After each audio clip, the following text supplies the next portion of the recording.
Bharat Russia వాణిజ్య సంబంధాల్లో సంచలనాత్మక పరిణామం. రష్యా వద్ద పెరిగిపోయిన భారతీయ రూపాయిని ఇప్పుడు నేరుగా భారత స్టాక్ మార్కెట్లో పెట్టుబడి పెట్టేందుకు గ్రీన్ సిగ్నల్. ముఖ్యంగా నిఫ్టీ 50 స్టాక్స్లో పెట్టుబడులకు రెండు దేశాలు కొత్త విధానాన్ని ఖరారు చేశాయి. పాశ్చాత్య ఆంక్షల కారణంగా రష్యా డాలర్లో వాణిజ్యం చేయలేని సమయంలో వస్ట్రో ఖాతాల్లో నిలిచిపోయిన వేల కోట్ల రూపాయికి ఇదే పరిష్కారం అయింది. దీనికి తొలి అడుగుగా రష్యా ప్రభుత్వ బ్యాంక్ స్వర్బ్యాంక్ ఫస్ట్ ఇండియా అనే మ్యూచువల్ ఫండ్ను ఆరంభిస్తోంది.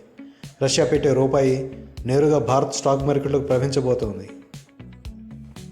ప్రస్తుతం $68 బిలియన్ ద్వైపాక్షిక వాణిజ్యాన్ని 2030 నాటికి $100 బిలియన్ తీసుకువెళ్లే లక్ష్యంలో ఇది కీలక మైలురాయిగా ఉండబోతోంది.